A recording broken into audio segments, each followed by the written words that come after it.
Hello दोस्तों, डर की रात यूट्यूब चैनल पर आपका स्वागत है। आज फिर मैं आपके लिए एक ट्रक ड्राइवर की कहानी लेकर आया हूँ जो कि लॉकडाउन के समय की है। मेरा नाम बलविंदर सिंह है और मैं एक ट्रक चलाता हूँ। यह उस समय की बात है जब हमारे देश में कोरोना महामारी फैली हुई थी। लॉकडाउन अभी भी हटा ही था और धीरे धीरे कुछ राहत मिलने लगी थी। एक दिन मैं अपने ट्रक में राशन का सामान पहुँचाकर घर लौट रहा था।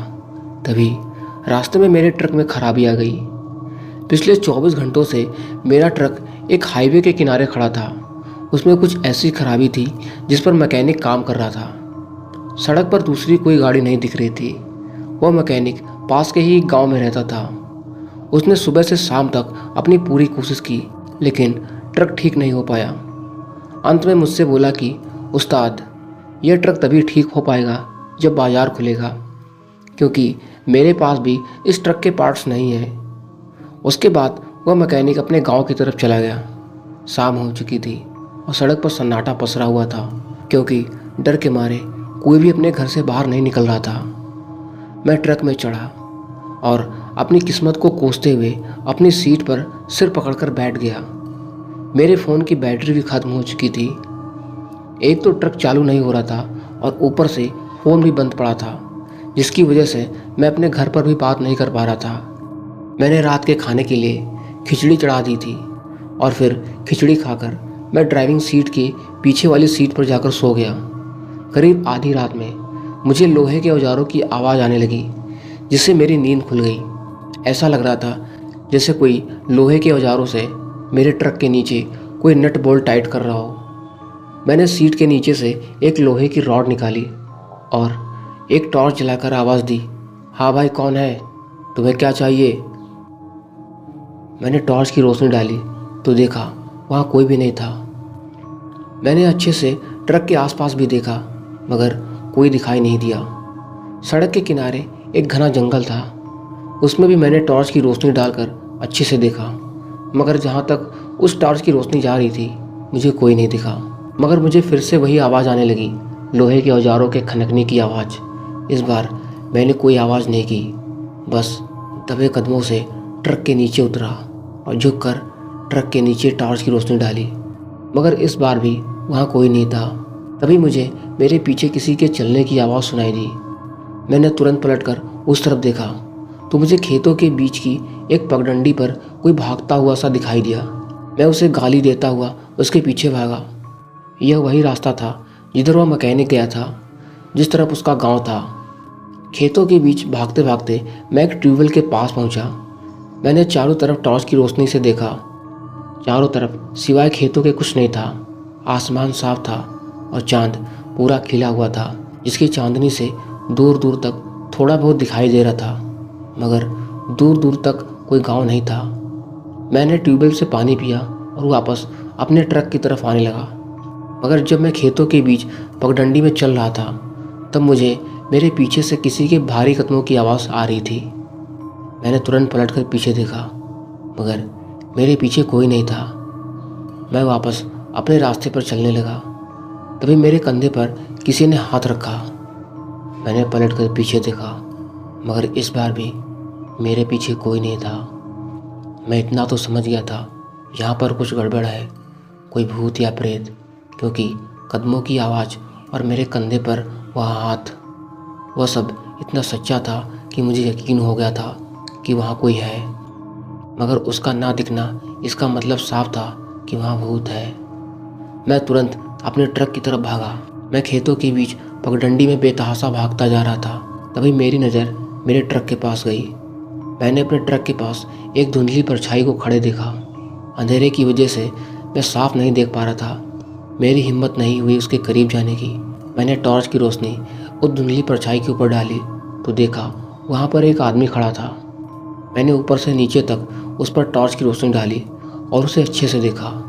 वह मुझे किसी नॉर्मल इंसान की तरह दिखाई दे रहा था। मैं उसके करीब गया तब वह आदमी मुझसे बोला, आप ही उस्ताद बलविंदर सिंह हैं? यहाँ से कुछ दूर पीछे मेरे ट्रक का टायर पंक्चर हो गया है। टायर बदलने के लिए क्या मुझे आपका जैक मिलेगा? मैं टायर बदल कर वापस दे जाऊँगा। उसके माथे पर चोट का निशान था, जिसके टाँके साफ दिखाई दे रहे थे। चेहरे पर हल्की काली सफ़ेद दाढ़ी थी। मैं अपने ट्रक में चढ़ा और सीट के नीचे से जैक निकालकर उस आदमी को दे दिया। उसके बाद वह आदमी वहाँ से चला गया। मैं ट्रक में चढ़ा और मैंने भगवान के आगे माथा टेका और उसके बाद मैं ड्राइविंग सीट के पीछे वाली लंबी सीट में जाकर लेट गया। काफ़ी देर तक मुझे नींद नहीं आई। फिर ना जाने कब लेटे लेटे मेरी आँख लग गई। सुबह किसी ने मेरे ट्रक के गेट पर जोर से हाथ मारा। मैं हड़बड़ाकर खड़ा हुआ और मैंने खिड़की से बाहर देखा। बाहर वही मैकेनिक था जिसने पिछले दिन मेरे ट्रक को ठीक करने की कोशिश की थी। वह मैकेनिक मुझसे बोला, उस्ताद बाहर आइए, मैं आपके ट्रक का पार्ट्स ले आया हूँ। पुराना पड़ा था मेरे पास, इसकी मदद से आपका ट्रक शहर तक पहुँच जाएगा। फिर वह मेरी ट्रक में चढ़ा और ट्रक में से कुछ औजार और जैक निकाल लाया। जब मैंने उसके हाथ में जैक देखा तो मैंने हैरानी से उससे कहा, यह जैक, ये तुम्हारे पास कहाँ से आया? वह बोला, उस्ताद यह जैक तो आपका ही है, यहीं आपकी सीट के नीचे रखा हुआ था। क्यों, क्या हुआ? मैंने कहा, कल रात एक आदमी आया था, कुछ नाम था उसका रमेश। वह बोला उसका ट्रक पीछे सड़क में कहीं पर पंक्चर हो गया था तो मांग कर ले गया था। वह मैकेनिक हैरानी से बोला, क्या नाम बताया आपने उसका? मैंने कहा, रमेश। यह नाम सुनकर उसके चेहरे पर हैरानी के भाव छा गए। वह बोला, उसके माथे में चोट का निशान था, आंखें भयानक थी, वह अधेड़ उम्र का गंजा आदमी था। मैंने कहा, हाँ वही था। वह मैकेनिक बोला, लॉकडाउन से कुछ दिन पहले इसी सड़क पर कुछ दूरी पर एक ट्रक पंक्चर होकर सड़क के किनारे एक पेड़ से टकराया था और पलट गया था। तब रमेश नाम का एक क्लीनर उस ट्रक के नीचे दबकर मर गया था। उस्ताद, जैसा हुलिया आप बता रहे हो वो उसी रमेश का था। मुझे पूरा यकीन है कि आपको कल रमेश का भूत मिला था। यह बात सुनकर मेरे पैरों तले ज़मीन खिसक गई। मैंने उस मैकेनिक से पूछा, अभी कल रात मुझे ट्रक के नीचे किसी के होने का एहसास हुआ था। मैंने शोर मचाया तो उसी तरफ भागा जिस तरफ तुम्हारा गांव पड़ता है। मैंने उसका पीछा किया तो मैं ट्यूबवेल के पास पहुंचा। जब मैं उस ट्यूबवेल से पानी पीकर लौट रहा था तो मुझे मेरे पीछे किसी के कदमों की आवाज़ आई। कंधे पर हाथ रखा, लेकिन जब मैंने पलट कर देखा तो वहाँ कोई नहीं था और उसके बाद मुझे वह रमेश मिला। तब वह मैकेनिक बोला, और उस्ताद यह इलाका ठीक नहीं है, यहाँ पर भूत प्रेत और कई आत्माएं घूमती हैं, आपको पता भी नहीं चलेगा कि कौन भूत है।